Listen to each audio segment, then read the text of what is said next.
about to try, as I think both teams put down a Bangalore ult there. We'll have to wait for those to go off before I think we get the engagement happening, but Aurora certainly look like they want to take this fight. That catwall, very interesting. I mean, as they drop down from the high ground now and Onyx Esports are transcending on these train tracks, there's a team right above them and they're getting pressured out. You could hear the 30-30s ringing through the air. Impulse beams them, and the follow-up too with Uchako are going to be able to clean up those two members, yeah. Rocky and Crusader go by the wayside there, so it's all up to Shady now. I mean, the armor advantage was certainly going the way of Aurora, right? Triple purples there. Made that a hard fight for Onyx either way, but this time they've finally turned the tides. As you can see, sitting in 19th place in the lobby currently with 4 points. Getting some extra loot here too. The gold extended light mag, you'll have to see it on the car. It'd be nice if you have that digi, but we can't have them all. Calling in the ultimate accelerant so that way you could have that creeping barrage even quicker. 16 squads still left, and that's because so many teams are inside their own respective buildings. Teams that have a building, NRG, KCP like we mentioned before, J-Links, Blackhand, Oxygen, Sentinels. And other teams are still taking their time because they don't have information on where that next circle is going to be pulling. So like Moist, now they see where the circle is going to be pulling here once it closes. Yeah, so okay, so we can see that with the dotted circle. As you can see, Moist immediately went to the ring console, so that's why they opted to stay here in Overlook, because they want to see where this is going, and then that'll give them the information about where to make their next step to the next rotation. NRG, who are in the survey building in Ghost Town here, I think that could potentially be Godspot going a little bit further into this game and go next, who were kind of hoping we'd get a repeat of the Ye Olde circle from Split 2. I don't think they're going to be quite as happy. I'm interested to see how Optic Gaming make their next move, because although they are playing by that choke and realizes to their left, the moment that either of those teams engage on one another, that position is a pretty good position to hold with the natural LOS opportunity that you have to get out of those LOS sides from NRG, from the likes of KCP through those buildings. So you could hold that hillside and still have high advantage depending on where that circle is going to shift, even if it shifts over to the west side of where that next circle is. Getting engaged in a fight already. NRG is the team that was inside of this building originally, and Optic Gaming smell blood. They want to share some of this building space with them, and instead of going and contesting them on the inside, they're just going to be hanging out on the bottom side, which is what we commonly see from the teams that share this building. I mean, it's playable, but I'm doing playable in air quotes here. I don't know if it's just I have like PTSD from the Caustic days of World's Edge, and when you play under here, and it's just like every single time you're getting grenaded into a corner and then Caustic altered to death, like almost just every single time, maybe even several teams on repeat as that happens. But it is playable, so we'll see how Optic survives underneath there. Certainly NRG will be a little bit happier inside the building. Here's that rotation now from Moist. It's a big balloon. Do they actually make it? They decide to play the respawn beacon and the bins. Interesting decision. That's scary. I mean, where do they go at that point? They don't have information with a scan passive where they're flying over a bunch of teams. Instead, they just see all the bullets of the 30-30s ringing through like it's fireworks as they fly right past all of them. Yeah, I feel like at that position you have to be actually quite disciplined with your smokes as a Bangalore. I think it's 15 seconds for the cooldown there between the smokes, and you really just have to use them. You can't almost smoke two things at once, right? You just have to use one at a time to make sure you've always got some cover to hide yourself in. Oh, I saw blood splatter right there. Could be already a cracked player landing with just health. Unfortunately, couldn't get the follow-up with the G7 there, but is still holding this position. This is a nice position for Realize to hold, a position that I thought Optic Gaming may have wanted to hold themselves, but now they just gave that free real estate to Realize. They'll be able to move into that next circle, and Fnatic are going to be able to find themselves in the lobby instead. 15 squads still left, and J-Links have not moved from this building, as they should. They're playing on the edge of the circle, but they will have to get moving soon. Yeah, tons of pressure. Starting to put that on Team Singularity, who are about to get cleaned up by FC Destroy Elysium. I don't care how good you are. Oh, headbutts the grenade there, and that's, I don't know, I guess he was a little bit dizzy as he gets taken out with the R9. Team Singularity out 14 squads left while shifting their attention. FC Destroy. Let's not forget, they were hugging the vault doors of that armory, of that tunnel, and now we're going to be able to rotate around past the north side with train tracks, as well as finding IBG, who don't want to fully engage. They're inside of that train cart too, on that slight high ground, not fully in the circle, but the bloodbath that's going to come out from the teams that have to funnel outside of Fragment will be easy pickings for IBG with this position if FC Destroy doesn't pitch from behind. Yeah, currently IBG, both them and J-Lings are sort of split holding, you know, RV and building or train tracks, and a little bit below there with Ziki. Just trying to maximize their position to hurt the other teams moving in as this circle closes over the next 30 seconds. So he wanted to poke around for a little bit, said nope, never mind, and he was literally one shot before he jumped right inside back into the building, and they were able to reinforce the doors with the catalyst. Bambino gets taken out by a 30-30 coming in from Ubli, and Optic Gaming now still playing off the slow ground. See that team from right behind them, but can't fully push because then they'll be in the line of sight of energy. Okay, Sentinels just having to run in here. Everything will be used. There's no point leaving anything in the tank, and Koifol has just a shred of health to play with here, but they can't make it through. Aurora and Onyx will make sure of that. That was the bloodbath that we were going to see. They were forced to just be out in the open, and where do you go from here when IBG has the height and also has this free reign over where you're forced to rotate? Not just them, but also Aurora. We could see them lighting up the feed. Black Hand losing out on Strafing Flame. Back away for right now. Easy Flash Kid having to be careful right through that gravity lift here too, but unfortunately they lose out on Strafing Flame. See player, I was wondering if he was going to try to set up the fences. He does set up the fences on another fence line, but then now they're in the line of sight of another team. Optic also get a knock with a Thermite too on the other side. They're finally engaging onto NRG, so KCP on the other side find Black Hand in these two split fights. KCP doing well there to take down all the teams surrounding this, but more will flood in. It looks like MT's decision to take the respawn beacon is paying off. All of a sudden, they lord down upon the teams below them. It's a great vantage point here for Moist Esports. This is off of them using an evac tower to get into the position of those crates. Insane here, while they're able to keep oppressing this team from inside the truck. Zane gets taken out thanks to Waltzy right there too. He also did a little bit of tick damage from what looked like to be the Thermite. KCP out. 7 squads left here, while Moist still have that slight high ground. NRG are taking some pressure, and Optic Gaming get eliminated by NRG doing the comeback. As soon as they take any aggro, Moist have got another team that they can go farm KP off, so they'll pull back, they won't waste too much time there, and they'll start harassing another team. So here we go, round 5 will close. IBG have to try and get above their Apex South compatriots here, but they're not going to make it. Moist pull back now, and they've got to worry about Aurora and NRG. Oh, but while the fighting's happening over on the right side by No Name, realize, take advantage, and clean up the team that's leaving Fragment. This is the team that was close to Optic Gaming on the south side of the circle. Now they have free reign of the entire west side of the circle on Moist. By Aurora, the third party's gonna come in from Realize. And it's been so clean here. Waltzy needs to get the armor swap. Will he get it off? Actually, he's going for the bat instead, but the gravity lift comes up. Have they reset in time? Do they have enough left in the tank? Moist, it's all up to Waltzy. A couple of bullets left. He pulls out the repeater, but it's not enough. Such a smart, patient game from Realize.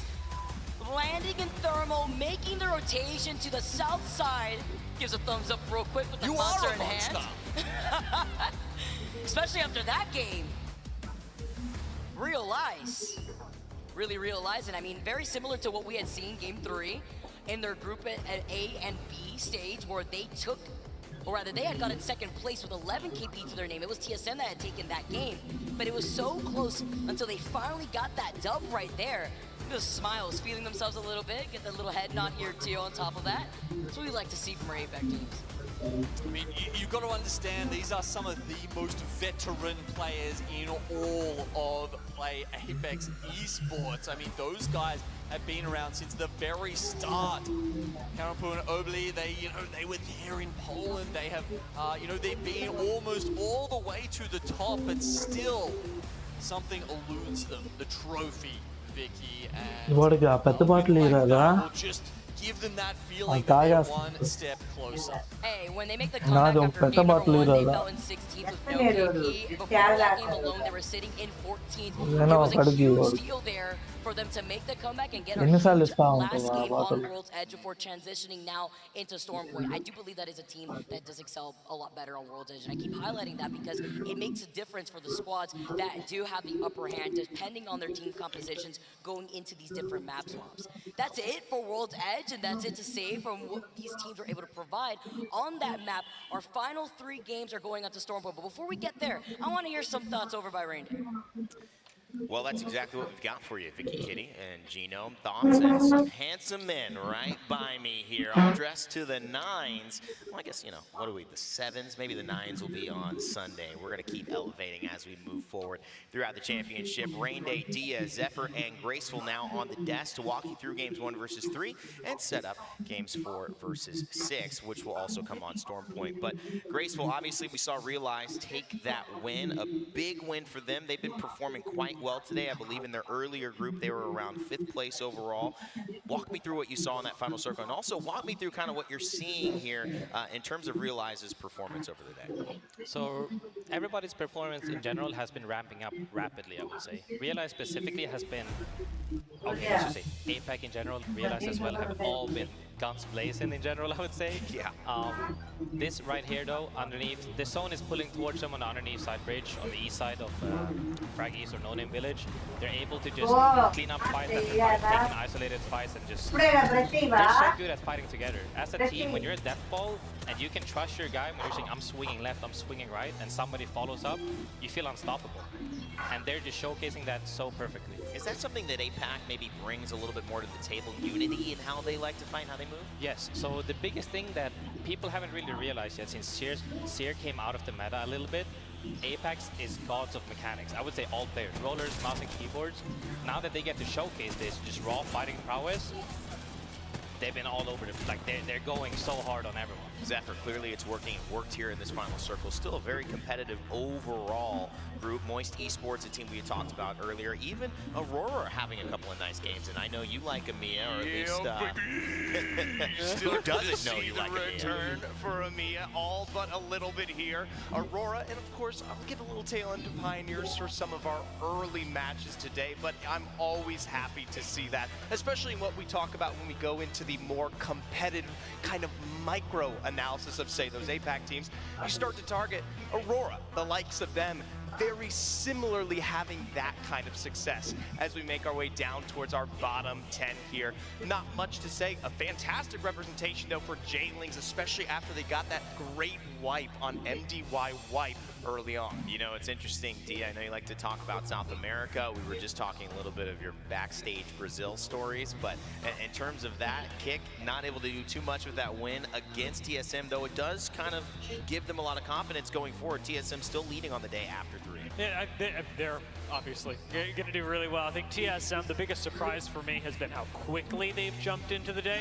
Normally I see them taking a little while to warm up during the playoffs. And actually, to touch on the South America point as well, having talked to both these teams, they feel like this is their most difficult group. Both Kick and Singularity have a little bit of a difficult time, with Kick being constantly contested, and Singularity having to change up their own drops in order to suit specifically A versus D. Most importantly, too, just remember the story of South America, for those joining us, is that they did not make it into finals. Not a representative from South America has had a chance to even play in match point. So just doing that in championship, obviously it's a step forward, but ultimately they want to be competing for the top prize. What has changed, though, over the past couple of months in Apex is a lot, whether it's meta, whether it's characters, or whether it's just the ring. And Graceful, walk us through what has changed, because Season 18 brought some updates to the pace of the ring in a very significant way. So I would say it's very different. We have to look at it from 2 perspectives. In both pubs and competitive, the average match time has gone down drastically, right? But in general, since most people in pro gameplay play Edge as well, that honestly hasn't changed too much. Ring 3 on average is when most teams rotate into the actual zone or where they fight for an actual god spot or a spot. So the macro hasn't really changed too much, but the timings have changed. So you actually have to make up way faster plans now, and you know, crafting mass also costs more now for medkits in zone. They gotta be fast. One of the things we kind of talked about is that, in fact, this ring change isn't necessarily that you can't do the same things, but you have different consequences for doing those same things. As, in a word, you're now going to run into different team Zephyr. You're going to have to take different rotations. You may still be able to get those medkits, but it's going to result in obviously now having to face a new challenge. Exactly, and we got to see that actually earlier today. I know they're not here right now, but Alliance, we pick on them especially, and they were held out by NRG in landslide, forced to rotate all the way through back in this zone. And previously, where you can take the opportunity to kind of get your resources in a better state before you then approach zone 3, you're not able to do that anymore, and as a result, we are seeing a lot of that punishment, not just there, but with so many of our teams today. Great points, and obviously we're going to continue this roundtable as we head to the rest of the games in just a moment. But before we do, we have to get to one of my favorite segments of the day, and that's, of course, WD Black's What's in Your Pack. Each day we will highlight an item that maybe has a bit of an impact or maybe just has highlighted itself today, no matter what. Dia, the car SMG has been in full force, demonstrating why SMGs in general, but also this weapon, is a great pick. Especially because of its versatility, the car is always going to be such a valued pick. The ability to pick up both heavy and light ammo makes it really good in the early stage and late stage of the game when things get a little bit antsy, as well as that it's really not that far off from the R99. It is a slightly, I guess, less popular weapon, but it serves a very similar role. Graceful, am I hitting the right points? You're definitely hitting the right point. The biggest thing is that SMGs in general have been powerful across the all season generally, right? But we're talking about the best players in the world. They can control an R9, a car, like we do ARs generally speaking. They can shoot you from 0 to 100 meters and they'll just hit you for 100 and stuff like that. It's just so versatile, just the SMG in general. You play it mid-range, close range, and it just steamrolls. And with the rise of, I think, more acceptance of controller being a standard meta in Apex, especially in these close engagements, where the way I always described it is that if you have a most important moment, it's usually going to be up close. Yeah. Those most important moments, far away, rarely happen, but the up close ones happen. That's where controller, that's where SMGs shine, and so that has kind of dictated where we have seen Apex Legends go. Obviously, we have 3 more games to come up. I want to leave it open to you guys as well. Any predictive thoughts? How are we feeling, TSM? You know, I thought that they would show up pretty well today. I think they have. I'm not sure if anyone is rebutting that. I know you've talked about 4 out of 6 zones earlier on went their way. Graceful, are you now impressed with their play and not just the luck of the zones? So this is the thing. We're getting to the stage of the day where veterans are stepping up. You see Pioneer stepping up, J-Links is stepping up. You know, all these veterans across all the rosters are finally getting into their groove. And I would say that generally speaking, they're warmed up. They're ready to hit the, you know, hit everyone. I saw TSM with a good macro as well. They fight every 3v3 so clean. They're showing why they're so far ahead of most teams in many aspects. But all the veterans, they got their niche, you know. Some got the macro, some got the fighting. But in the end, it's all about adapting. And veterans, they're the best at that. I want to piggyback off of what you said just at the start there. KCP, Pioneers, they also very much veterans. I think they can go a little bit further, and the big test to me is going to come in the next map once we get over to Stormpoint, because that's when they have Mill. I talked about Mill. It was fantastic for Dark Zero. They get it all to themselves. They're not contested, much like Dreamfire weren't earlier today, and that's where they have to make a big splash. Alongside that, when we talk about veterans, you can't help but bring up Moist. We've gotten a lot of the shine out of the APAC region, but especially earlier today, it felt like Moist weren't quite hitting it. They've started off this series with a bang, and I'm watching to see if they, like many of their brethren, can continue with the same fervor that we have seen. Interestingly enough, you know, Oxygen Esports for me, they're a team that is notably underperforming. And I think it's only because we've kind of set the story up for them to be performing today. They came off a great split 2. They've obviously got the skill. There's a previous champion winner there in Vayne. And I think that means that expectations are high. But sometimes, as we've seen this, high expectations don't always lead to a team feeling more confident when that is on their back. A team maybe like NRG that comes to mind does a little bit better when the expectations are a little lower on them. They almost surprise us and play well with that off their back. But 3 games to go. What does that mean for Oxygen? What does that mean for TSM? Maybe no longer contesting. And what does that mean for any of these APAC squads, especially Realize, to continue the momentum? We are going to throw it in and get ready for our next 3 games here, because we're switching over to Storm Point. Oh, and we're switching casters as well. And I think one of them just had and made me a coffee. Of course, I'm talking about Onset and Gaskin, looking good over there. How you doing, Bells? Pretty good, man.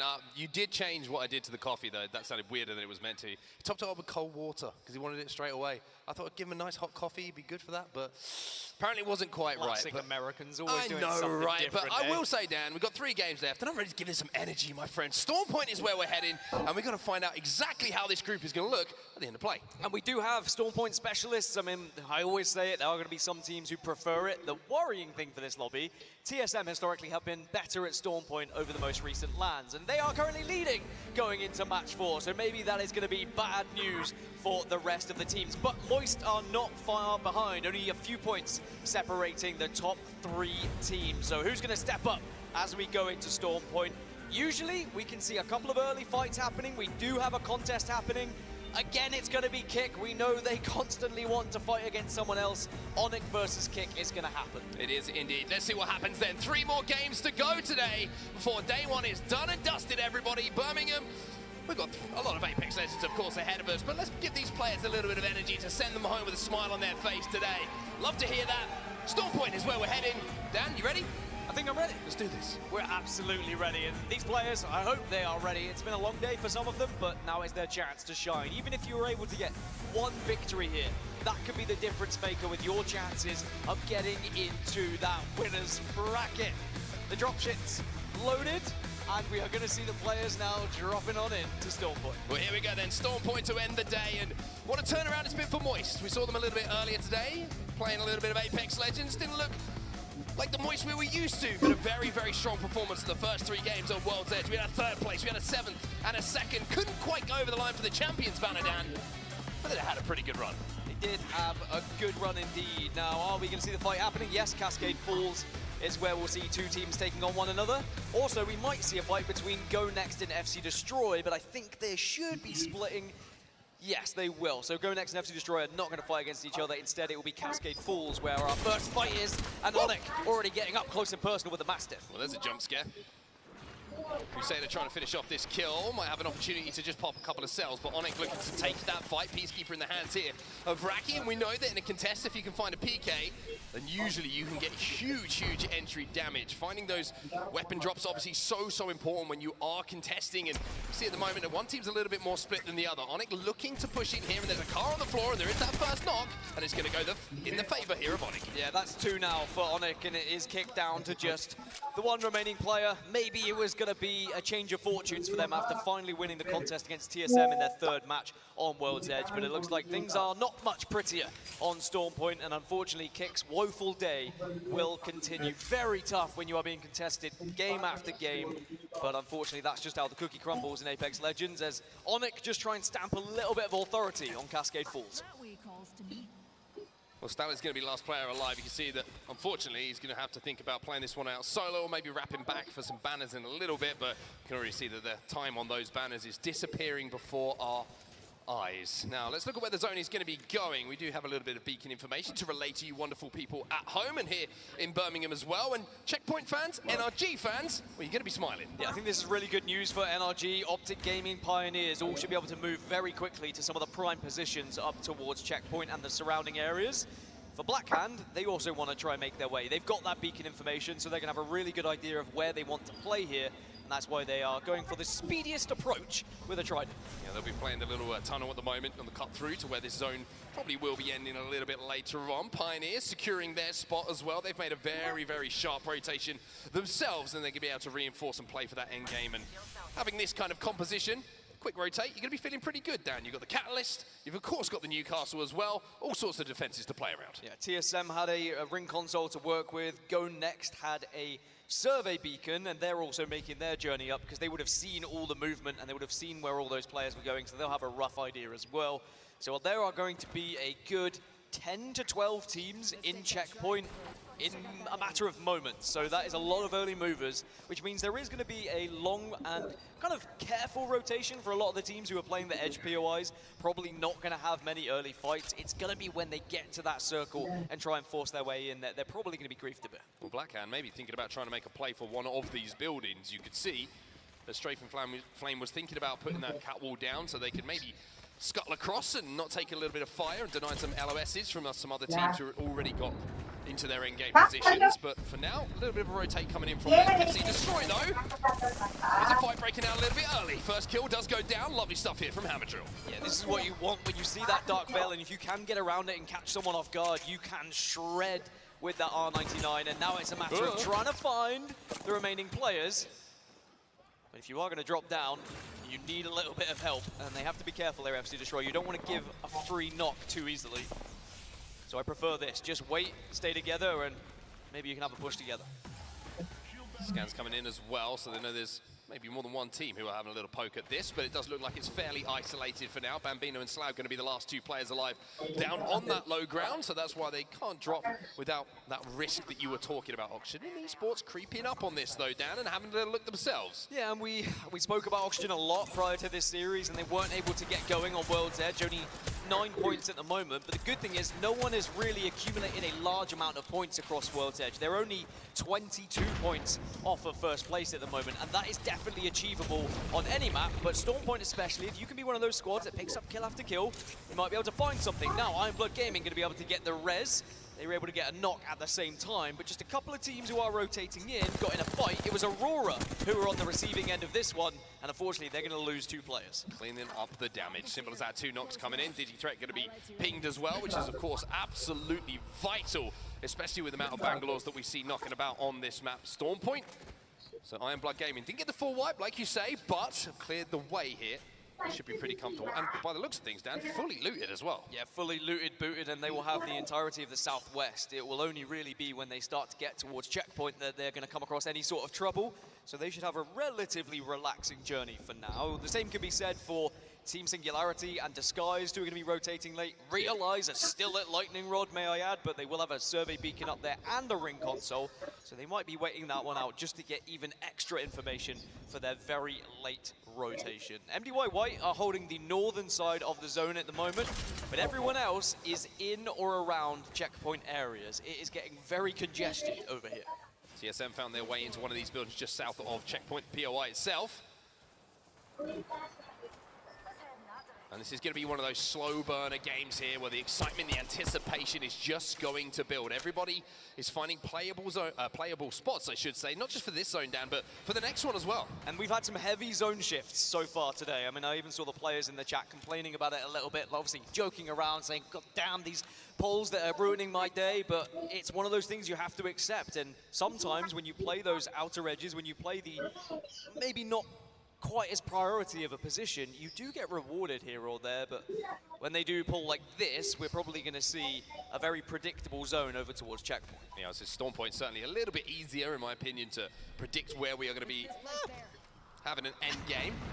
Dan saying that because he's just seen a little bit of ring information that will relate to you as soon as someone on our screens hits a beacon to get that themselves, but not too unpredictable, I would say, for a lot of the teams here. Some of them playing for that high ground, looking to wrap down. If you're wondering where the zone is going to be going, we're going down a little bit more south than we were, but Disguise has got to be careful that they just don't get downed right now, because Lou has to pop a bat, Xenox has to pop a bat, because just above them is going to be Team Singularity. Well, I said that Disguise and Singularity would have a comfortable, relaxing rotation, but I wasn't expecting them to kind of end up at Stormcatcher together. Whether they want to take this fight, either of them, that's going to be the question. They'll probably know it's an isolated one, so that always gives you something. Hello. As 3 players arrive, Horizon Lift gives you the access. That is known as a full send, but look at the hex side here. However, just as you thought there was going to be multiple knocks coming in from one side, the first does go the way of their opponents. Now Disguise down to 2. And on the other side, you can see Team Singularity also down to 2. Swapping over though, FC Destroyer finally making their move now. Down on that low ground, looking to clear it out. 3 players do drop, and it looks like Go Next might be down to just 1. Yeah, FC Destroy now should be able to find out that last remaining player. Disguised and Team Singularity still having a little bit of a scrap, but it looked like it took FC Destroy quite some time to build up the courage to drop down the hole, but eventually they will go, and we head back to Stormcatcher now. Disguised versus Singularity. 2v2 still. And Team Singularity trying to take that high ground back off. They got the beacon, and you wonder if they're going to try and stick the res, and also, you're going to be wondering if Disguise have also realized that might be a play coming in. The respawn has been called in, so they weren't challenged why they were doing it. So that 2v2 is about to turn into a 3v2 in 2 seconds' time. Well, Lou, last remaining player, and will go down. And it is going to be a successful set of kills from Singularity to take out Disguise. And as I mentioned, a very isolated fight at the time. But there is a team nearby that might have a sniff at Singularity, but right now it's FC Destroy under a little bit of pressure. They made too much of a ruckus. Maybe that push took a little bit too long. And it's all just stunned here as well, and they're going to have to retreat down to that low ground.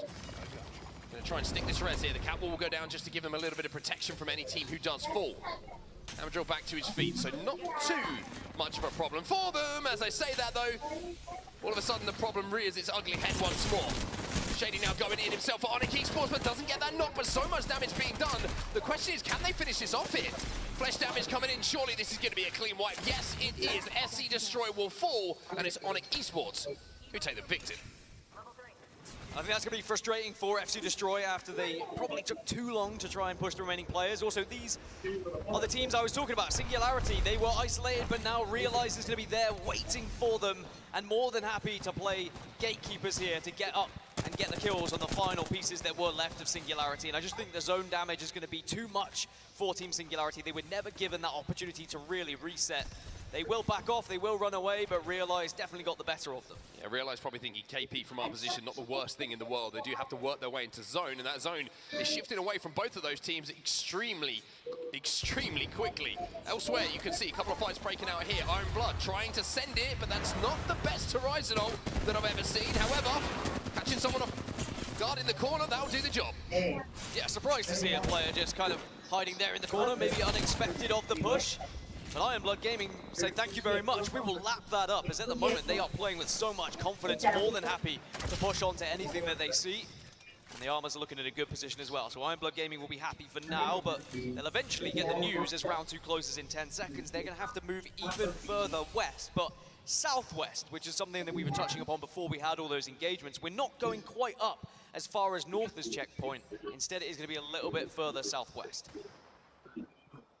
Speaking of checkpoint and taking a look at it now, NRG who drop over here, of course, trying to defend this height, trying to defend anyone walking up from them. But it's going to be an interesting rotate for NRG. You can see that the zone has shifted down to the south of where they find themselves. So if they do want to get into a position to be involved in this endgame, they're going to have to go through a few teams and fight their way forward. A few? There's so many, because everyone most of the joined lobby. them. Okay, most of the lobby. Everyone joined them up towards checkpoint. We've still got 18 squads remaining. You said it was a slow burner because with a circle like this, everyone decided they wanted to move early, but there was a lot of teams that predicted checkpoint or at least around checkpoint. Those who were arriving a little bit later actually get the rub of the green here. Even Oxygen down on that southern tip, they're still in a good spot to try and rotate through. Sure, they might be held out by Sentinels. You've got to look at Sentinels, Blackhand, Optic Gaming. They're in some of the best spots right now. Well, Oxygen Esports, I think their plan is going to be to try and force Sentinels and Blackhand to engage and be the third party who comes in and steals away one of those buildings. However, you can also see that Team Singularity have managed to get that res back on. However, when they get into the ring, they might be met with a little bit of a surprise because Iron Blood Gaming and Realize are hunting right now on the edge of zone. Elsewhere, MDY White trying to wrap behind Jailings, I believe this is, at the northern side of where this zone is at the moment, but trying to wrap through zone, it's such a risky play. However, if you catch someone off guard, it can be a rewarding one too. Yeah, they pinged it, they saw him, and I think it's caught Jailings off guard, and Jailings have already lost 2, and MDY White will say thank you very much. We will take this choke, and they force Jailings out of position, and I think Jailings are going to be so disappointed and frustrated with that one. Maybe not expecting anyone to take that wrap through the zone. Watch your back. Because MDY White They're creeping around, and they're trying to edge their way towards zone now. Did have to use a lot of utility to get into this position. You saw the cat wall being put down as well. And look at Team Singularity, man. Look at them go. Just when you thought the game was over for them, just when you thought there was no chance, all three of them back on the map here. That's Kick Esports. Stal, who was the last player alive, remember, on the contest. I mean, this will be sad, really, won't it? After having a really tough day. Don't give it away. I'm not going to give it away.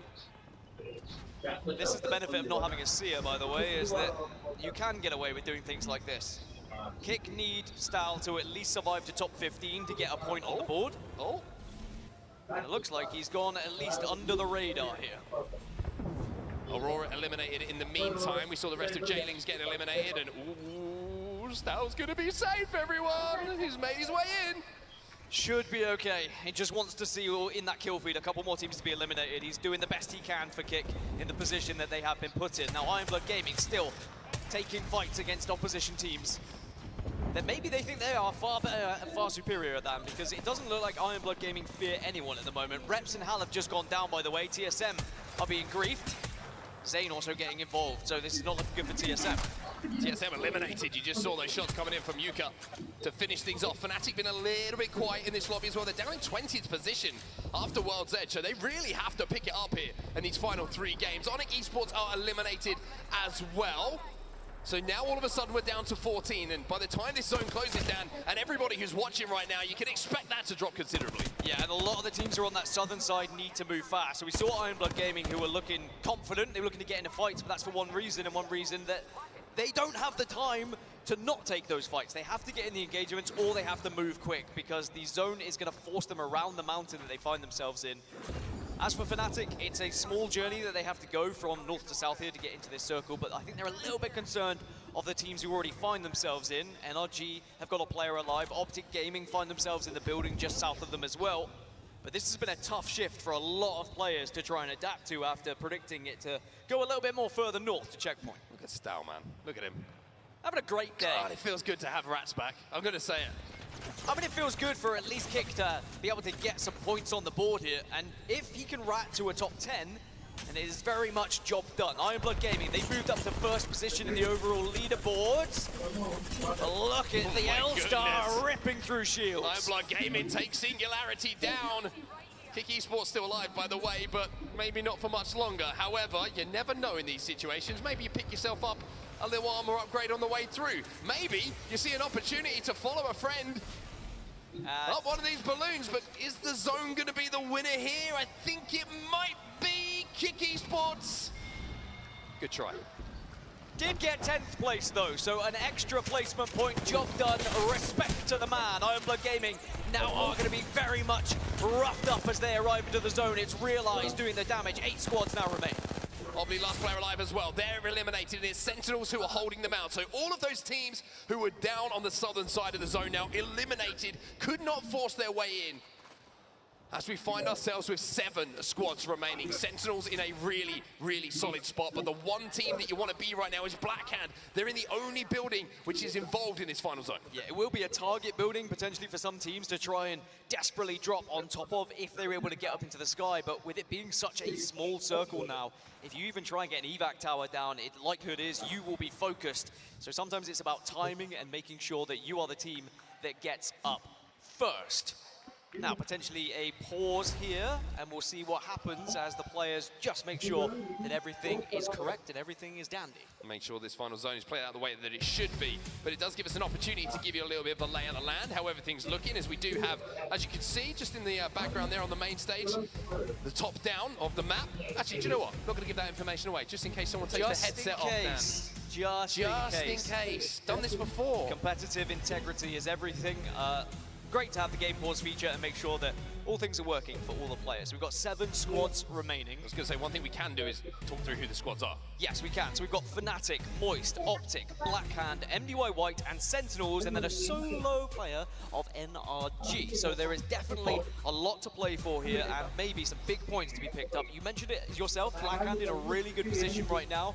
and could be the favorites to win this final circle. Do like the position of Fnatic as well. I will say, we've talked about how they wrapped from the northern side of the zone. Well, you've got to think everyone who's in front of them has to either leave a building or will be contested on their way down that hill towards where that zone is going. So Fnatic might be in a position to clean up those pieces, but we'll have to see what happens on the restart. But some good points for some teams who needed them as well. We're talking about this top 7. We mentioned Fnatic were down in 20th position with a 14, a 17, and a 16th position in the first 3 games that we did see on World's Edge.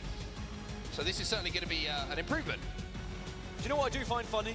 It's not hilarious, but it's a little bit funny, is how sometimes things that start in World's Edge end up still happening on Stormpoint. We had MDY White and J-Links contesting each other a little bit on World's Edge, and then we saw MDY White take down J-Links by out-rotating and going in the red here on Stormpoint. But you can see, game is about to resume. Lock it in! Make sure you as players are ready to go, as we have now unpaused the game, and we're back into the action. Well, here we go then, straight into the action, and what a perfect time to join us if you just joined us at home, because this is going to be the final zone, starting to be an influence on how these teams start to move. You can see Moist Esports, who have had a very, very good performance with these A&D groups matching up. Well, they're looking to continue that. 3rd place overall at the moment. Haven't got that win yet. They'll kind of be the cherry on top of the delicious cake of Apex if they can take home the first. Well, and as they've seen kind of TSM eliminated, they know there's points up for grabs here doing Moist Esports. Round 5 about to close. Now, NRG, as I mentioned, are a solo. Nathan, last remaining player, just trying to rat out and maybe get into that top 5 to secure those extra placements. But Moist and Fnatic, they're both going to have to move. So Dark Veils to give you that little bit of cover, whichever way you want to enter this zone. But for Fnatic, it's pretty as simple as north to south and take any sort of height you can over the other teams. I think they wanted to try and fight against MDY White and just clear out this western side of the zone. The only problem is their Dark Veil was met with another Dark Veil, so the time is not on their side. But look at Nathan, still alive for NRG. I mentioned how the lack of seer is a good thing, in my personal opinion. Allows those solo plays to be made. Well, maybe Nathan for NRG can do that, but unfortunately not this time around. NRG eliminated as Fnatic now under pressure. Fnatic and MDY White are going to be right next to each other. You need to hit shots with this car, Yuka, and just try and maybe get that extra little bit of opening damage for the team. But unfortunately, it's not going to be enough. MDY White still holds strong. Points for Fnatic though, much better from them. MDY White win that fight, and now will control one part of the zone. The only problem is, it's Mingyu who's left on his own in this situation.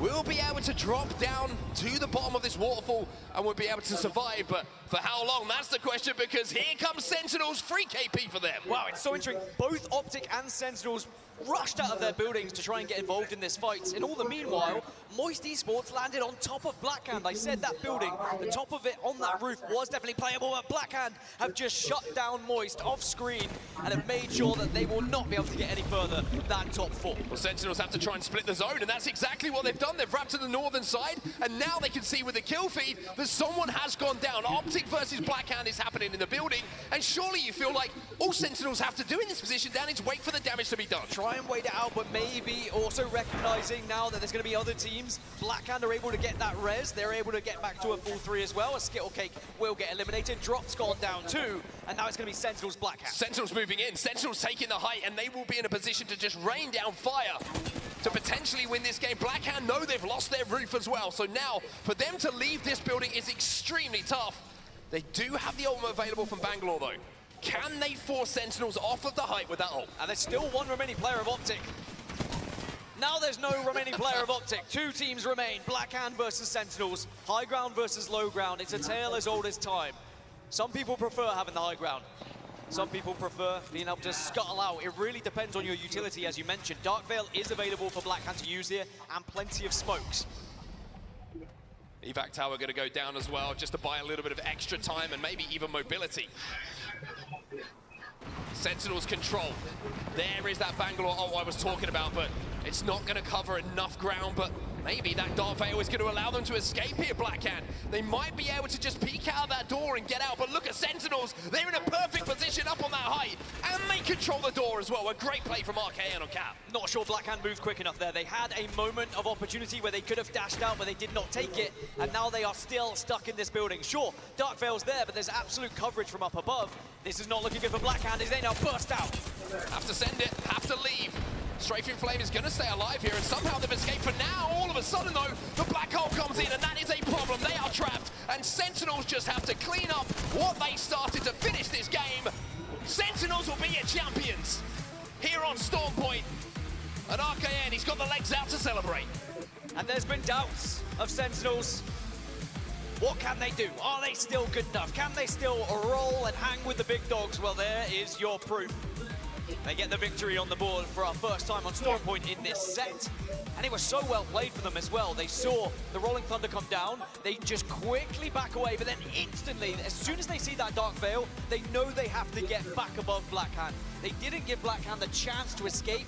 Maybe Blackhand were a little bit too slow, but Sentinel certainly applied the pressure. I feel like that game was really kind of decided as well. Just after that, when you saw they tried to leave the building, but RKN on the Catalyst just took control of the door. He managed to reinforce it from Sentinel's side, which means when they had to leave, they had to boot it down. They were going to be vulnerable for just a few seconds.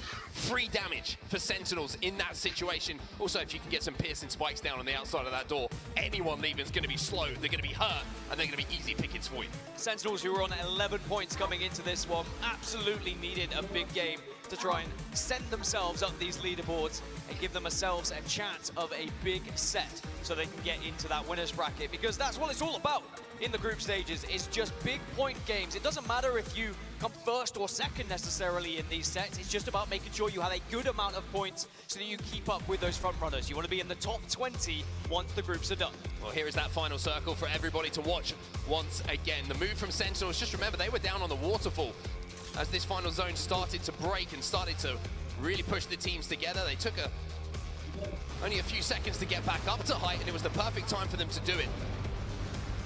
Sentinels, this is the the catwalk going down that you talked about, Dan. That was their moment to try and get out. They weren't able to do it though, and then this moment here, RKN controls the door, piercing spikes. Good luck getting out. Yeah, I have to ask the question of Blackhand. I mean, the Bangalore coming out, still batting. I just feel like it was a missed opportunity and a real missed window. I don't know what happened. Maybe there was a little bit amount of a damage or a nade hit that had them hesitate, but they did not take their moment when it was presented to them.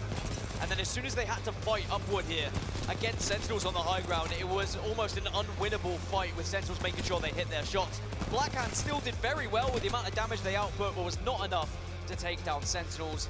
Something that did happen off screen was Moist tried to take Blackhand's position, and Blackhand had won that fight, and it was massive for Blackhand to give them a chance of getting into that top 2, and why they still were able to get 15 points in that game. So Moist, I mentioned how they haven't got a win yet, but they do get another top 5 performance. 4th place for them, 6 points overall, just the 1 kill, but the placement points certainly seeing them through. Sentinels though, 20 points for them. Blackhand with a 15 just in behind them. But you're looking at that final fight, Dan, it almost felt unwinnable for Blackhand. Sentinels played their advantages perfectly. And just to put that into perspective, Sentinels now tied with TSM on points, which is pretty insane when you look at how TSM had a really hot start over on World's Edge, but a couple of 0-point games can mean you definitely get caught up by the rest of the lobby. So Sentinels now one of the front runners with a victory like that, and it blows this group wide open. Ironblood Gaming though, they were solid throughout that game, and they will still hold on to first position, just 1 point ahead of Moist. We'll say NRG probably a little bit disappointed with the amount of points they got out of that game, with the zone pretty much being gifted to them over at checkpoint. They had an opportunity to really get into a priority position with the quickest rotate possible for them, but they'll look to bounce back in our next game. Only 2 games to go today, Dan. Kind of sad. It's kind of flown by, hasn't it? And I'm sure that it's flown by for a lot of these players as well. You only get a certain amount of moments, certain amount of fights where you have to be the difference maker, and if you're one of the teams that goes out early, you're just left watching, asking the questions of what can we do wrong, how do we right our wrongs, and it has to happen in that next one. But what a game it was for Sentinels, 8 kills and getting 10 assists on the board as well.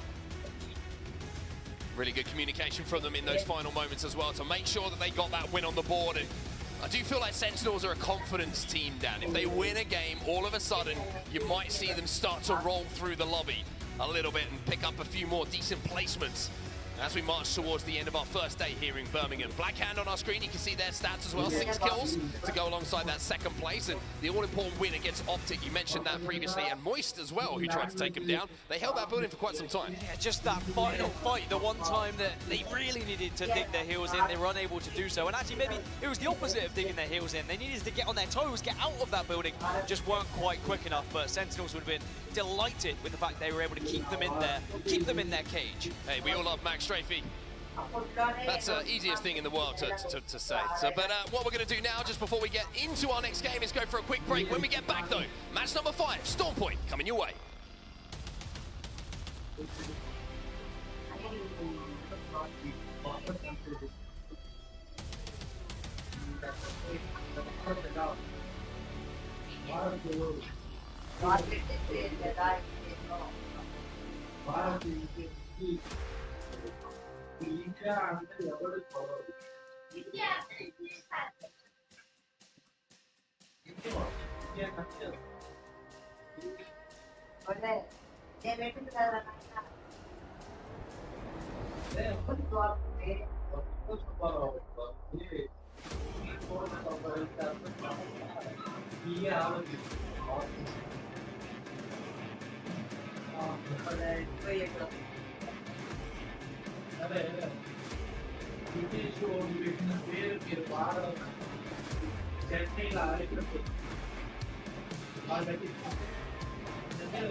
Herman Miller, the official chair of the Apex Legends Global Series. Welcome back to Birmingham, everyone. Welcome back to the Apex Legends Global Series Championships. I forgot where we were for a second there, Dan, but Birmingham is where we find ourselves at the Resorts World Arena, and Game 5 is just around the corner. We're heading back to Storm Point for our penultimate game of the day. We are just trying to see who has the legs here in this set, who can actually pull something out and try and break away from the pack, because it is very hotly contested in the top 10 at the moment. This is a really close group. There is not really a clear set of front runners, which is kind of crazy. When we look at a lot of the other sets, we've seen a couple of teams maybe just show what they're made of and really dominate these sets, but it hasn't quite happened yet. Big win for Sentinels in that last game, though, and like you say, it does seem like the points are being shared about a little bit at the moment. We'll have to see if Sentinels can change that narrative as we go into match number 5 now. Back-to-back for them would be huge for their momentum moving through the lobby, but also for me, eyes on NRG. Eyes also going to be on Cascade Falls to see whether we get the same old contest or maybe Kick might change their mind. It seems like I'm a broken record at this point, and I should probably start to realize that Kick are not going to change their mind, and I'll get over it eventually. After a night's sleep, I promise everyone I won't mention it ever again. To be fair, you are lacking sleep. This is true. This is true. So we'll have to see if that is going to continue, if Cascade is going to be the place to watch for us early on here to see. Oh, yep, there's 6 players. That only means one thing. It gets to the point where you start to root for Kick a little bit, doesn't it? It does. I feel bad for the teams that are going up against them, because you'd almost feel sorry for Kick. But Onic were able to topple them previously, although one player was able to get away, and Kick still finished in 10th position and were able to get a couple of placement points. It was Stahl who was the escapee, but Kick have the high ground. Now Kick have won one contest today against TSM that went down pretty well for them, but unfortunately find themselves in this set in 20th position, only 6 points. Oh, look at this cheeky little angle though. Stahl with the RE45, good damage coming in from him as well, but almost unpushable, this setup that you have indoors as well. You can see that it looks like they've solidified both of those doors, they've reinforced those. So Kick, if they want to push, they're going to have to push into 3. The evade's pretty good though. Oh wow, the full send, all damage! 3 players, a couple of melees being swung, but I think the damage was already done by Kick. and it's going to be a 1-for-1 trade. 1-for-1 for now. Can't quite connect there still with that RE45, and the last player is scarpering away here. And look at all the people on their knees, Dan.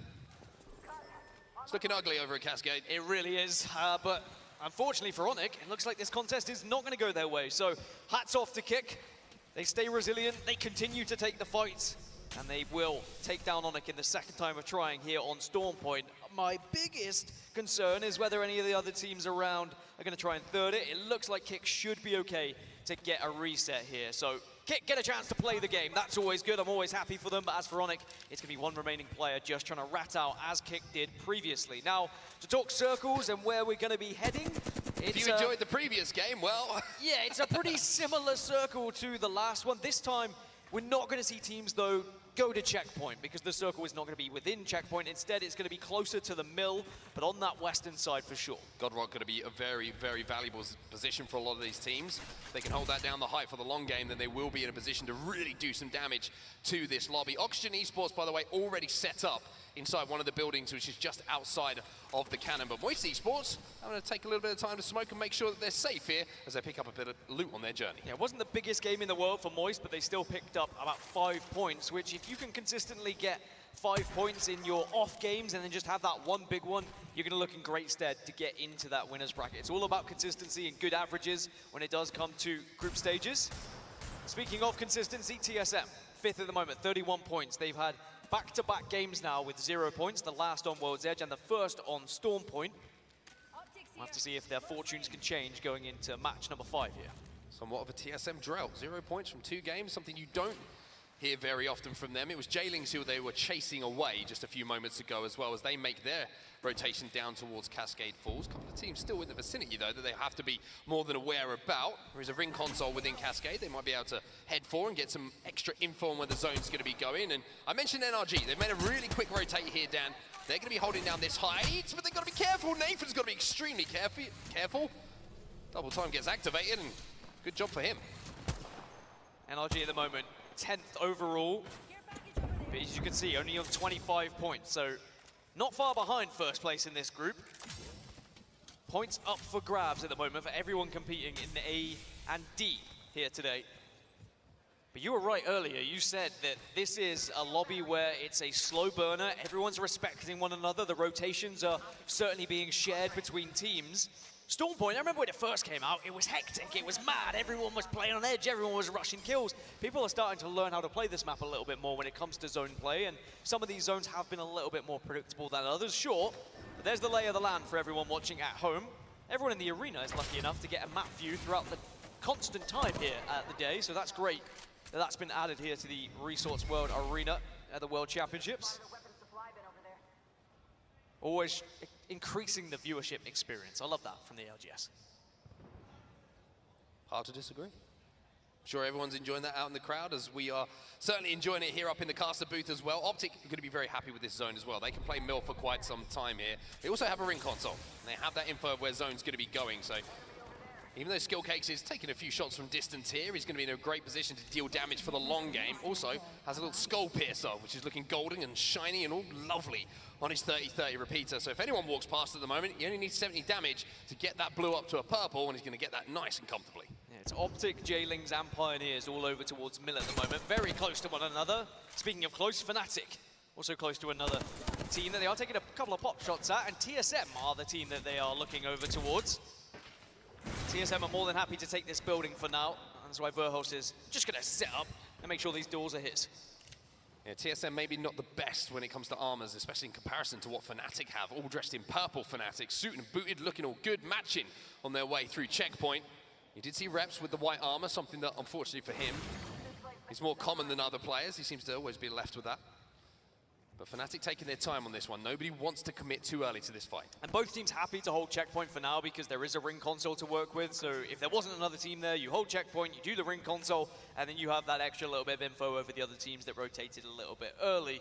As we still have a lot of late rotators. Realize are still up at Lightning Rod, crafting their way to victory, or they would hope, but they are going to be particularly late to the party here. They certainly are. They're going to have to get the skates on pretty soon because the zone is going to start to chip away very much quicker than it is right now. They're one of Medkits. those teams I imagine they're crafting medkits. Yeah, they're just one of those teams that said, yeah, we'll be there in 5 minutes, but you know, realistically, it's going to be another 10, 15. 25. Yeah, they're those kind of friends. Everyone's got that We friend. all have them. I'm probably that You are friend. that friend. I You am are that friend. terrible when it comes to time. I'm really sorry about that. See you in the lobby in 5 minutes, Dan.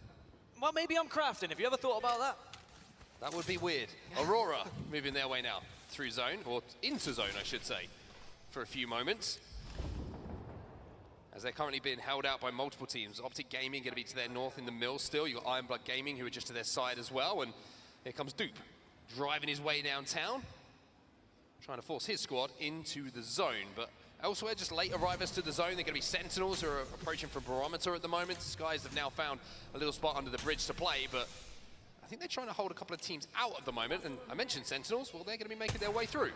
I'm still going to say it is blowing my mind that Disguised Host sponsored a team, and the jerseys, or I should say with quotation mark, the jerseys that these guys are wearing are the best. I love the oversized t-shirts into just drawings on them.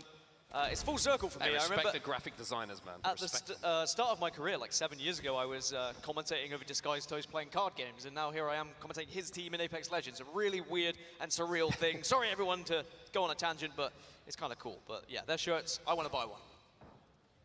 Well, Onyx Esports at the moment, dressed in yellow as well, but not looking quite as healthy as Disguised are at the moment.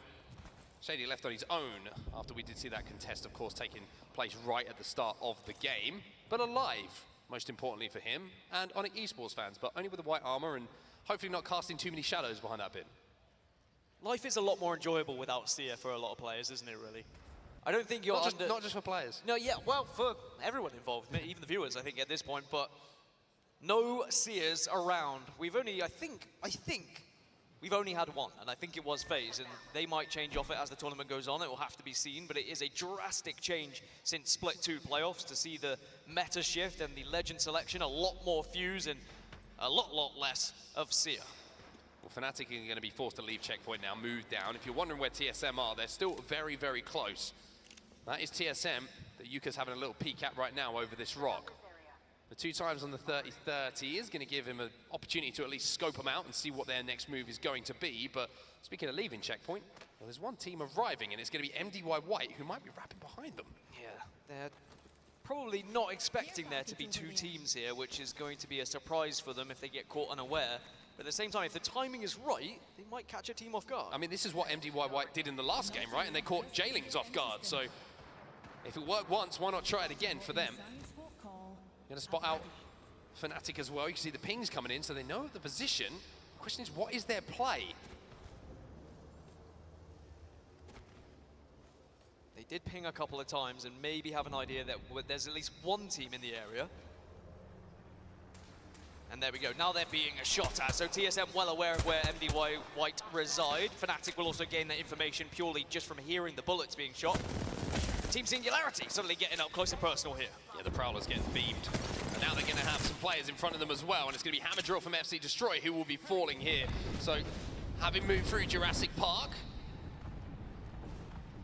they do manage to force the last 2 players back here. Pinator and Yuka Perodator are going to have to scupper away as they will take control of this side of zone for now. Anyone rotating in behind them, it looks like they won't be. They should be safe for now. It's crazy, the story for Team Singularity. We saw the interview earlier, Glitter interviewing Elysium and his return to the game, and how important it has been for the Singularity side, who have been far better on Storm Point, may I add, as now realize they're able to get a knock, maybe try and push their advantage here with the extra player. Trying to climb the X, see if they can get a little bit more damage here, right on the edge of zone. A couple of players, a couple of teams actually in the vicinity. And it's going to be Moisco next, realize FC Destroy all within, I would say, about 50 yards of each other at the moment. So if one team kicks off here, you get the feeling that they're all going to throw themselves at it. It's about timing here. It's about making sure that you are not the first to enter the fight, but you also probably don't want to be the last, because there is some KP available. If you are too late, you might miss most of it. Moist are just analyzing when they should start to press up, and look at where Slab is. Slab is being a Slab right now, fitting in and blending into the rock as best as he can.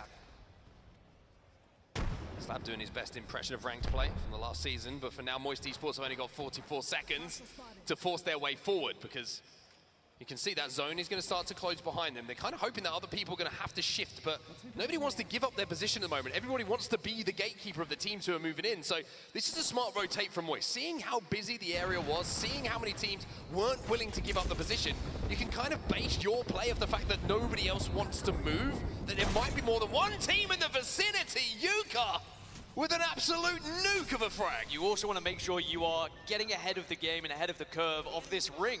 It is going to be hurting quite a bit, and if you are just constantly retreating from it whilst other teams are running alongside you, the likelihood is you're going to take damage from both ring and the opposition team, and then you're going to join all the teams who have arrived earlier. MDY White now get eliminated, our first squad to go out in this match. As now the Dark Veil is going to go down, and Fnatic start to make their way down the hill. Oh, this is going to be assault on Kick. Kicker inside of this building at the moment, and you can see that Fnatic having just done some big damage. They want to take this fight, but just remember who's in the vicinity as well. TSM here too, and Fnatic looked like they wanted to take the fight initially, but maybe they've just tried to slide past Kick, and that's exactly what they've done. Which is great for them, because maybe Fnatic, knowing that there were teams behind them, most importantly TSM, and they said, look, if we try and take this fight from the northern side, Kick are just going to hold us out and we're going to get third in. So they make the right decision of going ahead of things as Sentinels now, RKN gets a knock on to Gil. NRG down to 2 then. Sentinels trying to hold this spot. They've got to work their way into zone at the moment. The rest of NRG have scarpered away. The Sentinels still have to move forward. The zone is going to be closing in behind them, in front of them. Is going to be NRG, Onyx. They might have an opportunity to move up here, and Iron Blood Gaming are going to clear the way a little bit maybe, but no. They're going to be taken down as Duke clutches up for his squad. And that is our front runners as well, so that is going to be a lot of points available to some of the other teams to see one of the big heavy hitters getting taken down, and it is absolute carnage at the moment. We've got 4 or 5 teams all in the same kind of area, all trying to survive. Oxygen being one of them. They're doing the damage on that western side at the moment, and we'll see whether they can do it. Well, Moist Esports are looking at this at the moment, and we have an opportunity to jump into a listening to see how they play this out.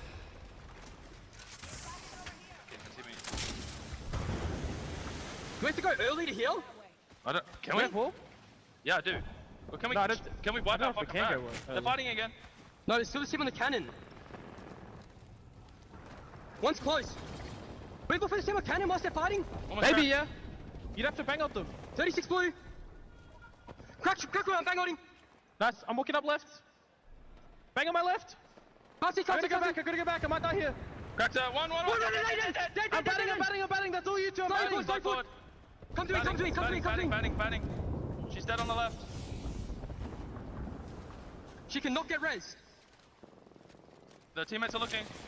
Close. We can play in the back. I'll think forward. I need the armor. I'm Phoenixing. River Wolf, west. Yes, nice. Phoenixing. I'm playing slow. Phoenixing. Play slow, play really slow. I took the armor in there. Get that armor. Yeah, you're good. Nading, I'm batting. Popping cells. Come round, mate. What's in 70? Don't get too there's another team near us. We go. I gotta sweat that. Can you look for me? They're trying to wall. I'm on you guys. We need to get moving this way. They're swinging. What's the way? Yeah, they're both weak. Trying to heal. I'm on Bussy. I'm playing slow. Wall's gone. Can we move with Bussy? Yeah, move. I'm gonna kill them. Horizon dead. In front of me. I'm stopping. No, she's only got white. I'm dead. She's only got white. Fuck, man. You can't play on me. Empty. Safe on Bussy, sorry. Knock one. Last one. That one's gonna die. Play off. Just rat. They're getting fucked. Just rat.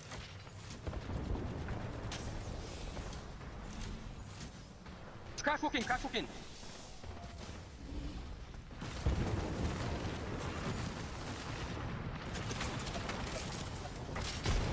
You might need to wipe this. Around them, but look at Fnatic. They have taken a position now on the north side of this zone. They're trying to just collapse on these last pieces that are left over. Still a solid game for Moist though, being nice and consistent. Again, 6th place, but they are out. 4 squads remain. Sentinels get eliminated.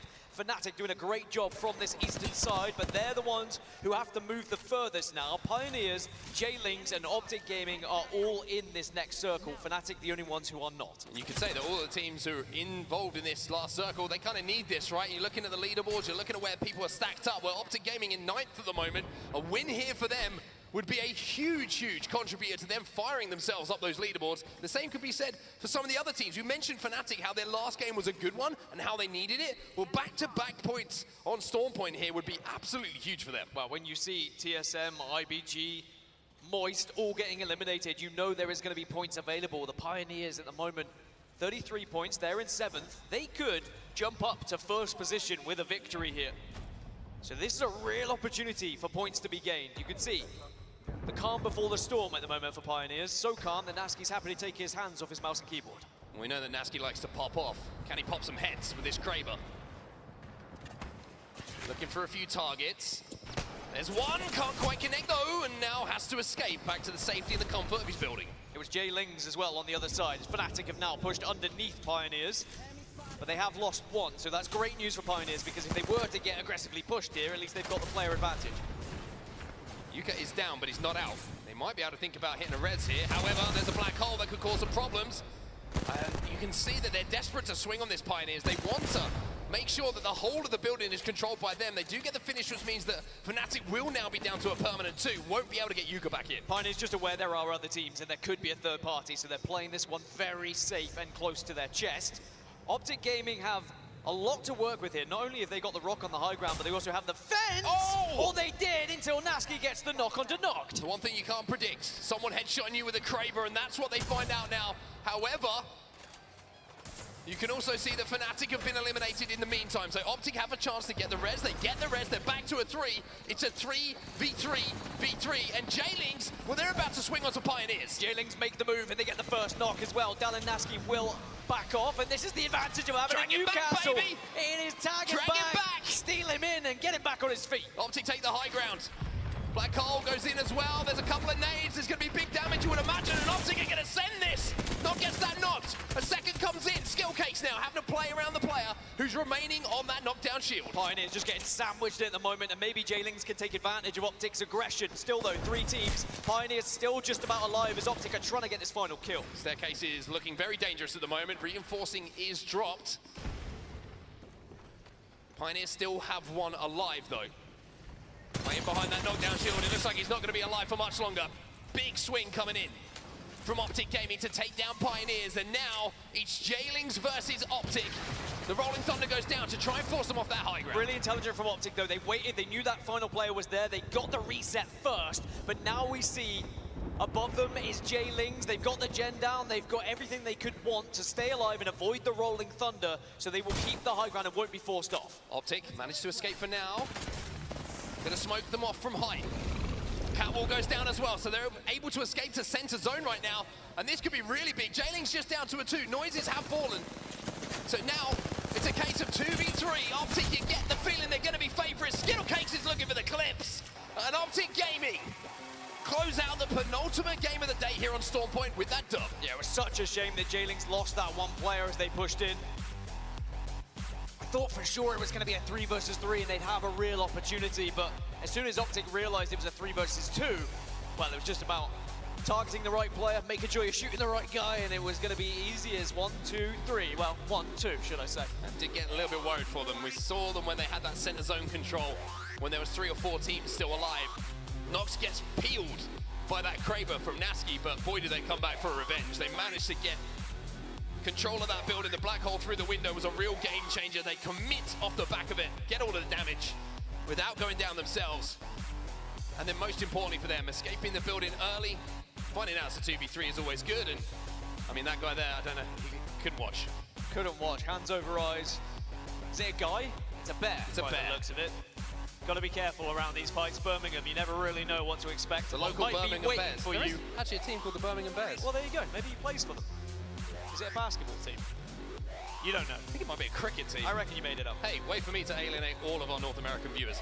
Anyway, let's talk about what we've got ahead of us, because Optic, I mentioned how they were needing a win, needing some points. 9th place, I believe, coming into that game. Well, that is going to really propel them up. And I tell you what, these leaderboards, Dan, are going to be so tight as we head into this final game. I mean, as I said, it is just, you can't split the difference between the top teams in this group at the moment. We're not seeing clear front runners. None of the big heavy hitters are able to get those massive games in it's a real opportunity for Optic to catch up. You can already see at this point, they're up to 3rd position in the overalls, and with a victory as well, suddenly they might be looking a little bit more than just top 3. But it's not like the regular season back in Pro League. It isn't about where you finish necessarily. It's about the accumulative points that you get throughout the group that you put towards the overalls to try and get into that winner's bracket. This is the moment that Optic managed to escape without taking any damage. The smoke, I think, really important from Dropped as well. Just denied the line of sight long enough for them to scarper away from the reticles of the 2 J-Lings players. I mean, J-Lings in that situation probably had to hope that they could knock one as they left. Skill Cakes takes to the sky. I mean, I'm not gonna lie, I would love to see that. Yeah, that would have been the perfect replay. We'll pretend it here. Setting up for the montage moment. 22 points, though, I said about being a heavy hitter and getting those big point games. There is one for Optic Gaming. Just had Sentinels done in the game prior, suddenly it puts you in the conversation of being the winner of these 2 groups going at it. J-Lings do far better at getting to 2nd place, but no kills, and perhaps that's why in those final moments, perhaps they ruined things a little bit for the Pioneers, because Pioneers, they were happy, they were dandy, they were in the building thinking maybe they would be the last to enter the fight, but then they were suddenly aggressively pushed by both squads, and they couldn't really do much about it. Yeah, very, very tough situation to find themselves in. TSM, 4 kills, but only the 1 placement point. Got a little bit off the boil, and as we end the day here and we head to our final game, I should say, Oxygen as well, very quiet for them, although a little bit of a rough zone for them to get into. NRG quiet once more, somewhat surprising with another zone, which they had good priority to, Deb. And now suddenly, with Optic getting those points, they find themselves in 1st position. Ooh, how tight is that, in the overalls. It's only a point, and as I said, only 2 points between 3. But then you look even further, down to 8th. I mean, Blackhand are only 7 points off of Optic Gaming. Even Disguised are only 12. This is very much achievable to get some points here. This is good, though, for groups B and C. We are not seeing a lot of points being gathered by any one team. So that means if you are one of the teams that are leading in B and C, I'll use Dark Zero as an example because they topped the last time they played, then you might be able to really dominate the overall, seeing some of the other bigger teams not picking up those points. We're going to have to see how these do finish out. Looking at some stats though from our match 5, the top 3 teams you can see in front of us. Dropped with 4 kills to his name, Skill Case doing most of the assisting and the damage for his squad, Optic Gaming. Not sure if that's completely correct on the side of J-Lings, no, although maybe they just ran their way out. Yeah, they did not get a kill, judging by what we saw. Pioneers, however, were able to pick up a few, but again, it was 2 teams who were in one of the better positions throughout the majority of the game, and then everyone arrives. But when you're in a building, you're not always able to pick up those kills. But at least Pioneers were able to get a few on the board alongside their placement points. But sometimes, that's the consistency you need. If you can get top 2 consistently, 9 points over and over again across 6 games, you're going to be in a good position. Yeah, I mean, I've got to be honest, I was a little bit surprised to see that. But it does get those points on the board. But just before we get into our final game, Dan, my boy Peeps, he's got an interview with Pokies right now. We're going to send it down to him. Apex, what up? We have the Brazilian representative of ALGS, Pokies here, the one, the only. How you feeling, my brother? Yeah, I'm feeling really good because my friends of Brazil are doing really, really well. And Singularity, my team, like, we're almost 70 points, and we're more than halfway to go to winners, so it's pretty good for us and pretty good for Brazil because we need results. We need this support for everyone, and we're very happy, but this is only the beginning, first day, so we hope for the best for the rest of the days. I love that. Oh, Brasil, vamos aí, vamos aí. So I gotta ask, if you could play video games with anyone in the world, who would it be? That's a tough question. You mean Apex? Anybody in the world.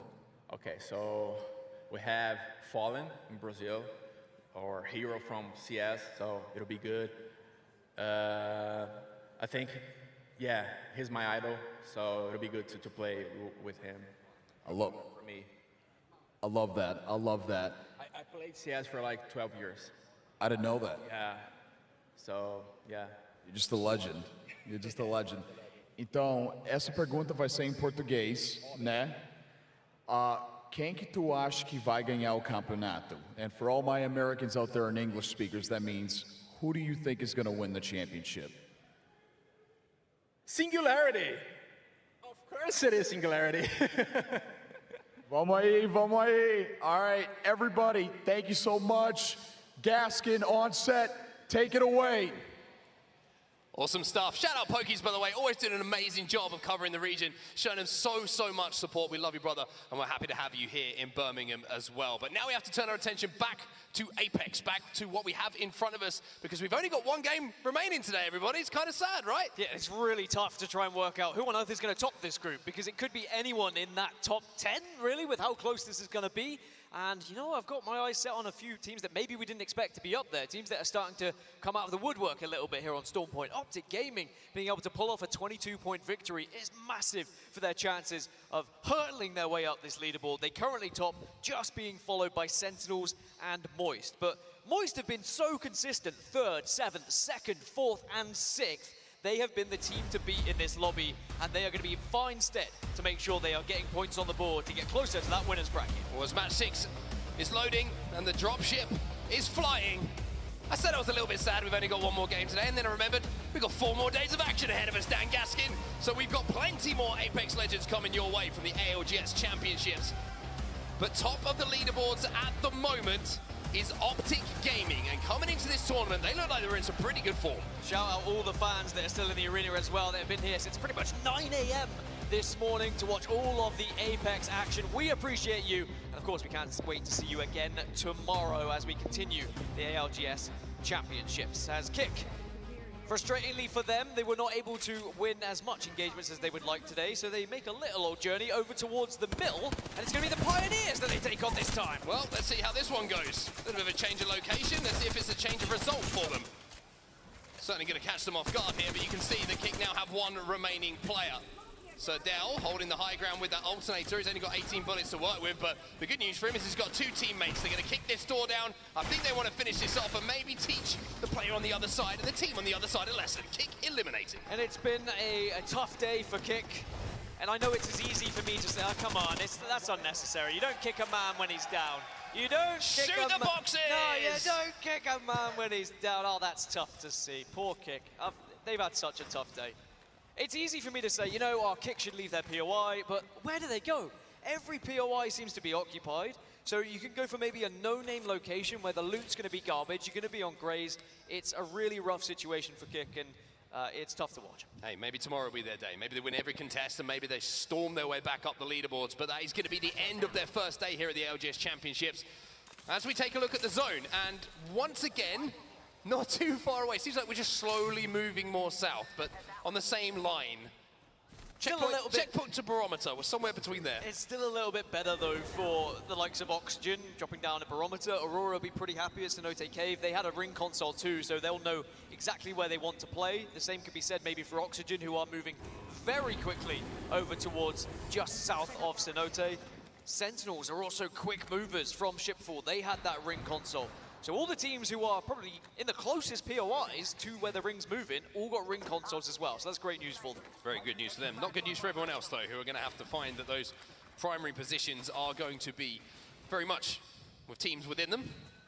Oxygen Esports need a game here, Dan. Need a game indeed. They are very quiet so far, and unfortunately for them, there's only one team below them at the moment in the leaderboards. They are in 19th position. Sentinels, though, jumped up to 2nd in that last game. But as I was alluding to earlier, what's very different from regular season is it's not the end of the world if they don't win the group here, but if they can have a big game and still finish in, you know, the top 8, then that's pretty happy. I mean, you're going to get, what, 30-plus points? If you are consistently scoring, then you'll be in a good spot for winner's bracket. Now, TSM, who have had a string of games, what, 0 points, 0 points, and then 4 points. Don't forget me, says Reps. Sorry. It has not been the best of Stormpoint for them, but they still find themselves in 5th position here on 36. As I said, it's a consistent amount of points for them still, and they have a chance to still try and get on top of things.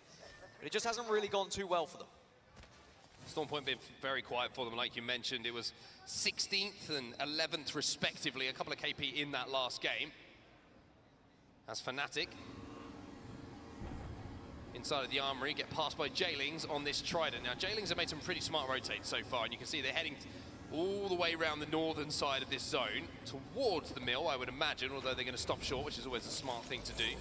Noises gets the drone out just to do a little bit of scouting on what that next play is going to be. Looks like Down Beast is clear. He's happy with that. He says, Boys, jump on board. We've got plenty more fuel in the tank. Down Beast also will provide them with a ring console and a survey beacon to use as TSM continue their journey. NRG elsewhere on the map got very close to Blackhand, and they're in the booth next to me. I heard them getting very loud, so there was a chance they had a push, but it looks like they've maybe backed off from that one.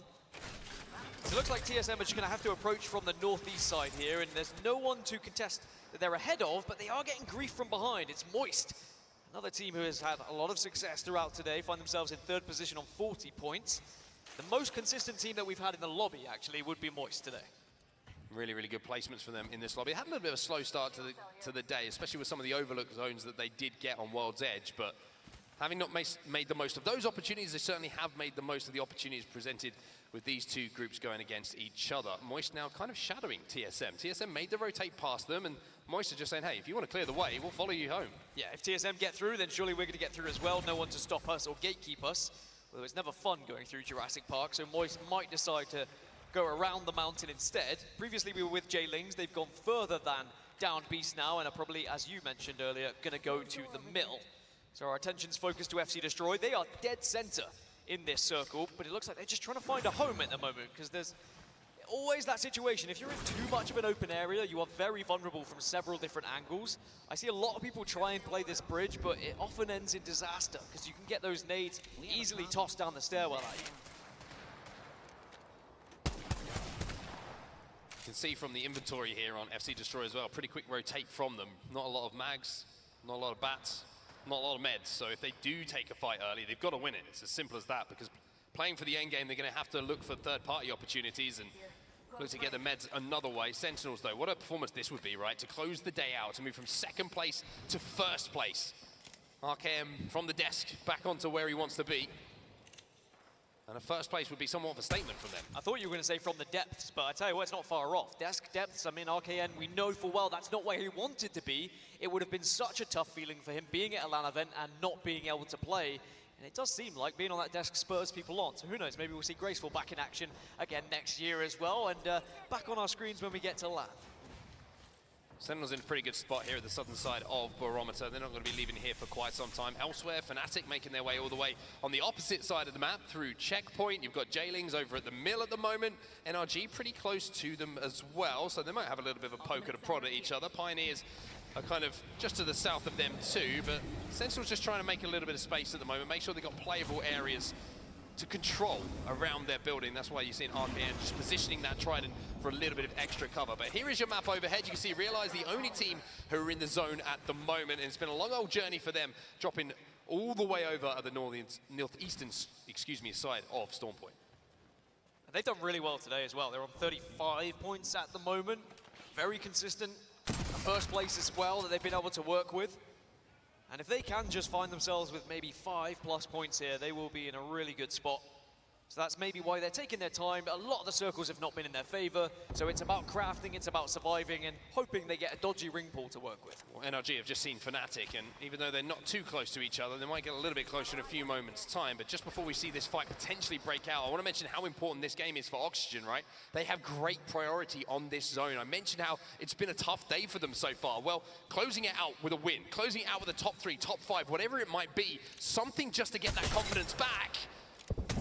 When you have priority to zone, might be just what gets them going, as maybe Sweet's about to get going here.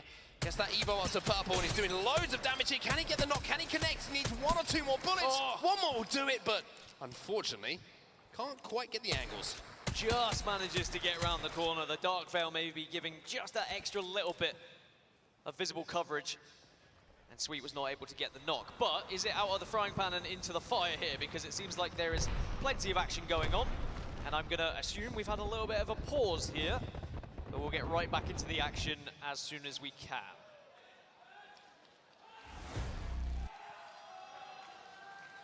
Maybe a pause? Looks like a pause from our map overhead here.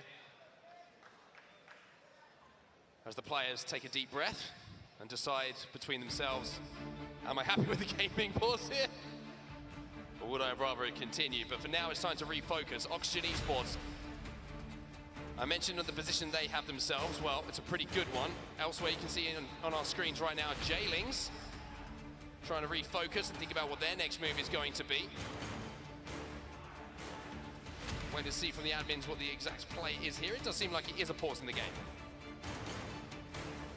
It's great having a pause feature when it is available in any game as well to get back into things. You always got to keep focused as well when things go down like this. But we'll get clarification when we know, as it seems like some players are locked in and some players are not. So once the admins have made a ruling, we will update you. But certainly, it was looking like a very slow and steady game. I mean, we'd only lost one team, I think, maybe two. We saw the kick elimination, of course. The Pioneers dropping the shots onto the death box, which I still think was a little bit of foul play. But it's understandable. Never. It's all mental warfare, isn't it? You want to keep teams away from your POI at the end of the day. You don't want anyone to be pressuring you in any sort of situation. Yuka supremacy, we believe in it, and Fnatic fans will be hoping when it comes to Sunday and it comes to those final moments that their team will be involved in that final battle on match point and maybe thinking about lifting a trophy. Moisto, talk to me about them, Dan. Their consistency in this group matchup has been very, very impressive. And it's deserved. I mean, you saw the talent predictions. I know sometimes talent predictions mean nothing, but there were 7 members of talent saying that Moist were going to top these set of groups, and clearly there was something in the water. Clearly they knew something that I didn't. And Moist were performing at a standard that is championship level, right? It's a team that is finding consistency, that can constantly be at the top of their game, and will find themselves in the winner's bracket because of it. Well, while we get the situation on the main stage sorted, everybody, we're going to step away for just a few moments. We'll be back with the resumption of our final game of the day in just a few moments.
Welcome back, everybody, once again, and just to give you an update as we join the main stage once again on what the situation is, we're going to have a full reset on game number 6, which is good news for the people who are here, because it means you get some more Apex. It's good news for Kick, I'll say that. They were the only team, I think, to be eliminated. Maybe there was another that I didn't catch, but it's unfortunate when these things happen, but you have to play what is in front of you. And we will have that reset going down shortly whilst all the players get back involved. But all the fans, it means you get a little bit of extra Apex action. As I really do appreciate all the cosplay as well. We've seen a lot of different legends turn up to Birmingham here today. We're going to have to see if there's some more legends made in this last game as well. And of course, we'll be crowning some legends at the end of the tournament as well. And while we wait for the players to get ready, to get set up, get back on this main stage, speaking of legends, we've got a little video on 3 legends of Apex Legends. TSM are going to be that team. This is some of the highlights today, Dan, of what we've seen from Team Solo Mid. TSM been very consistent today. A lot of expectations on their shoulders. Maybe too much pressure, some might say, but they're the one team who can definitely deal with it. They have not disappointed, though. They have made sure they won their contests when it was presented to them, and we've also seen them get a couple of victories on the board as well. You can always have a little bit of a slow burner of a tournament, but I think it gives you that extra bit of confidence when you are able to put those wins on the board in the early stages of LAN. Yeah, I completely agree with you. I think good day at the office for TSM. It's not the perfect day, but you'd rather the perfect day be on Sunday, right? You're not too bothered if you don't win every single engagement you find yourselves in, every single end game that you find yourselves in, if it's Thursday, Friday, Saturday. It's when it gets to Sunday, it's when it gets to that grand final. Firstly, of course, you've got to get there. But TSM certainly looks strong, Dan, and I think maybe a little bit more pressure on their shoulders coming into this event just because of the Dark Zero story, right? How they've kind of risen and taken over, some people would say, the mantle from TSM. Yeah, the kind of legacy versus dominance story that we're seeing at the moment of 2 teams who are trying to be the best team ever to compete in this video game. And TSM have kind of held that mantle for so long. I mean, we've got Hal and Reps, who are the only 2 players to have ever competed on the same team since we started, all the way back at that Invitational back in Krakow. God, that feels a long time ago. It was a long time It just reminded me of that, and I was like, goodness me, I was there. That was a long time ago, but TSM keep doing it. They keep winning games. They keep winning trophies, but not the last one. Now look to put that right. The one that does elude them, of course, is the ALGS Championship, which is the big one. If TSM can get it done, of course, then they certainly would solidify their legacy. But we did get I would say a conversation. We'll call it a conversation with Nasky poking his head around. He was like, dude, we won the contest. We want our KP back. Not gonna get it. He was a little bit frustrated. And then he did have a big smile on his face when he said it. He did have a big smile on his face. And, you know, it is... restarts do happen, but it does mean now Kick get another chance to decide where they want to drop. And maybe they won't go to the mill. So he's right, you know, that 3KP could go. Or maybe they'll be nice. Or maybe they'll want revenge, because there was some boxes being shot. It might have just got Kick feeling a certain kind of way. Well, speaking of teams who've been performing, certainly in this matchup of groups is going to be Sentinels, because Sentinels have come through that big win in round number 4 that we saw. First place, 8KP, and then they put a 5th place on the board in that previous game as well. And I mentioned how they're a momentum team. I mean, you can kind of tell that just from their placings in this lobby, Dan. 10th place to start with, then 9th, then 12th. Not amazing, not superb, right? But then they get that first place, then it's a 5th with some KP to go alongside it. And sometimes belief is all you need, but the way they mastered this endgame was perfect. As long as you could get 1 win on the board, just having a handful of points every single game was going to keep you up there and keep you in that conversation. But it was that burst to life that they would have felt as soon as they got that victory, because it wasn't just a victory, it was also a victory alongside 8 kills. So it's a big kill game for them to work with and a big points total, which Sentinels, I think they needed this. I think they needed a day 1 like this as well, with any questions that may have been asked, missing Split 2 playoffs as well, not being able to compete on LAN. But they get the spot at the ALGS Championships, they get the opportunity to play on the biggest stage against the biggest teams, and they have not disappointed. It's official Sir Dell merch, by the way. I'm sure that's available somewhere. As Nessie gives the camera a little kiss, which is always a good thing. Pioneers fans out in force here in Birmingham, as you would expect. And I've got to say, it's been loud all day here in Birmingham, which has been a lot of fun considering it's been such a long day and so many games have been going, but that's good news. In other news, Dan, we're going to have to go to another break, everybody. We'll be back as soon as we can. We promise. Dan will get the toolbox out. He'll fix it. I promise. Go, go, go. Get it fixed. I'm going.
We're still here, everybody. We're still waiting. Hopefully Game 6 is just around the corner. We were told a couple of minutes. Hopefully that is going to be the case. The crowd is still loving it.